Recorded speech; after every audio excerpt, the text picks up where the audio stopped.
My name's Sarah, I'm 32, and I never thought my best friend Mia would turn my life into a nightmare over a secret hidden in my late father's cabin. 6 months ago, after Dad's sudden death, Mia showed up at my door with a smile that didn't feel right and a plan that nearly cost me everything. I can still hear the creak of the cabin floorboards, the cold steel of a knife glinting in her hand, and her voice, sharp as ice. "Give it to me, Sarah, or you're done." I thought I'd lose my life in the place Dad called our slice of peace. Before I share how that night flipped my world upside down, drop a comment telling me where you're reading from. If you've ever been betrayed by someone you trusted, hit like and follow my story. Here's how I survived, uncovered a chilling truth, and rebuilt my life. I grew up in a small town in Vermont where the air smells of pine and everyone knows your business. Our family cabin, tucked deep in the woods by Lake Willow, was my favourite place. Dad bought it when I was a baby, a cosy log hideaway where we'd fish, tell stories by the fire and escape the world. Mia, my best friend since we were 6, was like a sister. We'd spend summers at the cabin, swimming in the lake, giggling over ghost stories and promising to always have each other's backs. Dad loved her too, calling her his second daughter. But when I was 15, Mum passed away from a heart condition, and Dad changed. He became quieter, spending hours in his study at the cabin, locking the door. "Just work stuff," he'd say. But his eyes held secrets he never shared. Dad raised me alone, working as a mechanic to keep the cabin and our small house in town. "This cabin's our refuge," he'd tell me, his hands stained with grease as he hugged me. "It's where we're free." I believed him with all my heart. Mia and I stayed close through high school, even when she moved to Boston for college to study journalism. I stayed local, working as a librarian and visiting Dad every weekend. Mia came back for holidays, but she seemed different, edgier, always talking about making it big as a reporter. "You should sell the cabin, Sarah," she'd say, eyeing the lake view. "It's worth a lot." Dad would shake his head. "It's not about money, Mia. It's about memories." After college, Mia changed completely. The girl who once braided my hair and shared my secrets became obsessed with status. Fancy clothes, a sleek apartment, and a job chasing scandalous stories. She started dating Ryan, a slick real estate guy with a charming smile and cold eyes.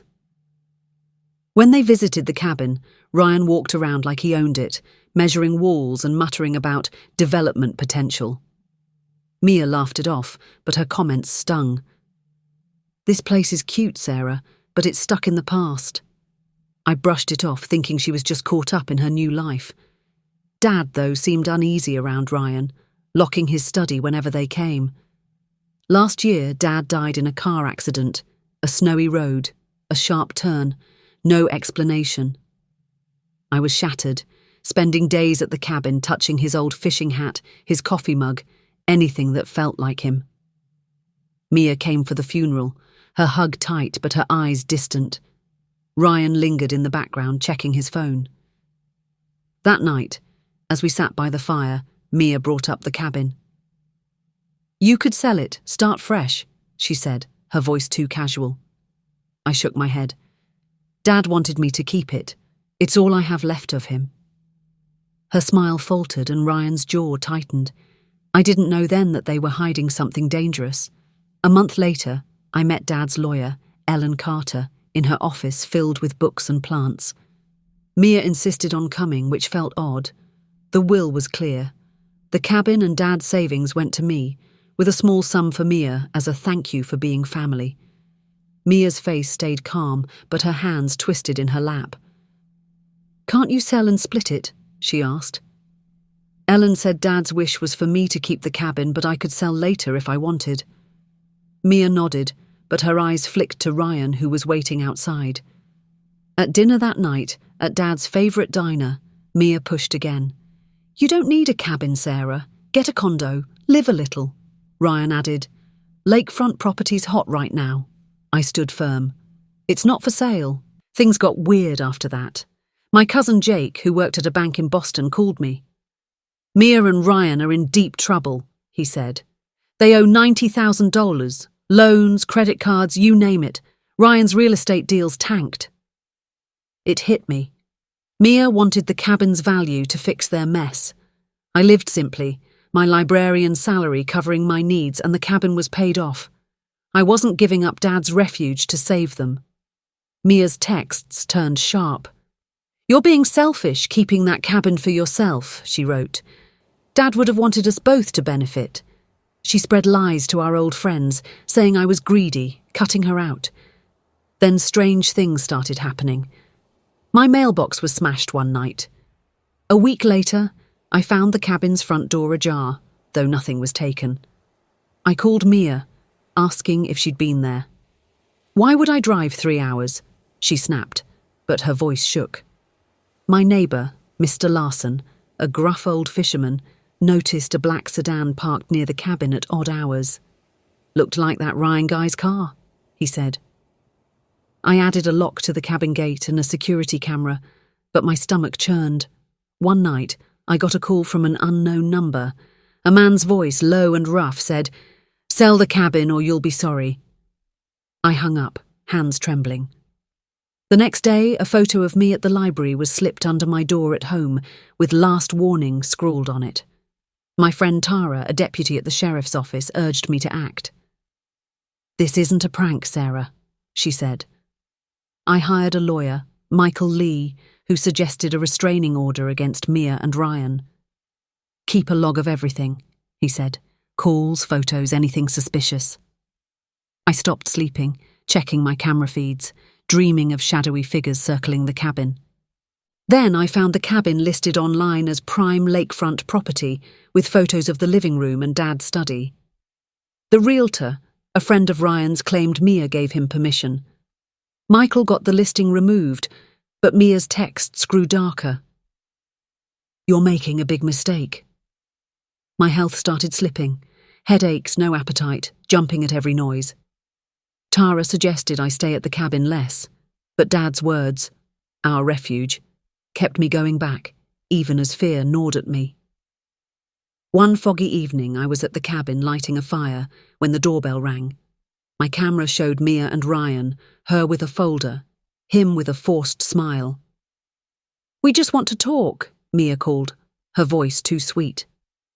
My gut screamed to keep the door locked, but she was my oldest friend. I let them in, keeping my phone close. We sat by the fire, the air thick with tension.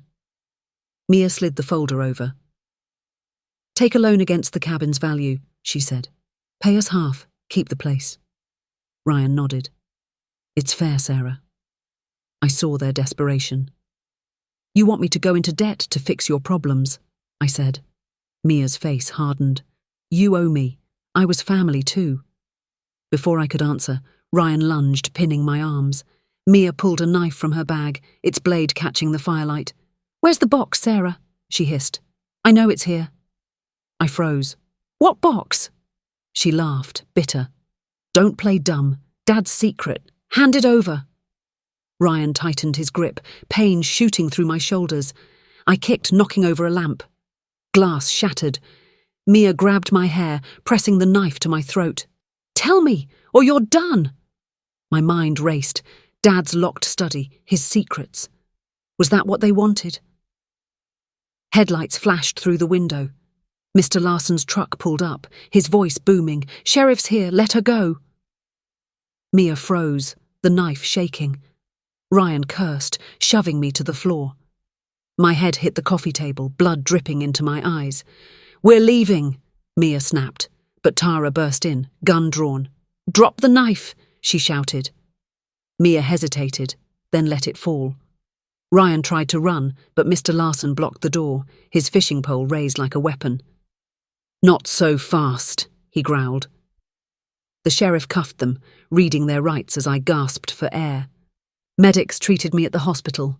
A concussion, a cut needing 15 stitches and bruises on my arms. Tara took my statement, her face grim. "We've got them on assault and attempted theft," she said. Mr. Larson's dashcam had recorded Mia and Ryan breaking into the cabin earlier, proving their intent.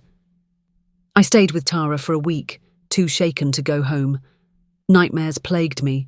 Mia's knife, Ryan's grip, Dad's voice fading. A therapist said I had trauma, maybe PTSD, and suggested journaling to cope. Back at the cabin, I searched Dad's study, finding a hidden safe under the floorboards. Inside was a metal box with letters, photos, and a USB drive. The letters revealed Dad had been investigating illegal dumping by Lake Willow, chemicals poisoning the water linked to Ryan's real estate firm, Willow Corp. Dad had proof, test results, photos of barrels, names of executives. Was this why Mia and Ryan wanted the cabin? To destroy evidence? I gave the box to Michael, who passed it to the FBI. They launched a probe into Willow Corp, suspecting Ryan hired Mia to find Dad's evidence. The trial was brutal. Tara's dashcam footage and my testimony showed Mia and Ryan's plan to force me to sell or worse. Bank records exposed their $110,000 debt, Ryan's failed deals, Mia's spending on her perfect life. Mia claimed Ryan pressured her, but texts showed she'd planned it all, even researching the cabin's value. Ryan got 7 years, Mia 4, with orders to stay away. I felt no joy, just grief for the friend I'd lost. The cabin didn't feel like a refuge anymore. Every creak reminded me of that night. Tara helped me clean it, and I painted the walls blue, Dad's favourite colour, trying to reclaim it. I found a letter from Dad in the safe. Sarah, this cabin's our heart. Protect it, but live your life. I cried, knowing he'd hate what Mia became. I started gardening at the cabin, planting roses like Mum loved, and began writing a book about our summers there, pouring my pain into words. The FBI arrested a Willow Corp executive, thanks to Dad's evidence. The lake's cleanup started, and I felt Dad's pride from somewhere beyond. I kept the cabin but rented it to a family who loved its charm, using the money to fund a community garden in town. I moved to a small apartment near the library, started a writing group for trauma survivors, and met Lucas, a kind teacher who loved my stories. We began dating, taking it slow, building trust. Mia wrote from prison, apologizing, but I didn't reply. Her betrayal taught me family isn't just blood or promises, it's who shows up when you're broken. Share your stories of trust and betrayal below. Like and follow if my journey speaks to you. I'm Sarah, living for me and Dad's legacy, proving you can rise above the darkest secrets.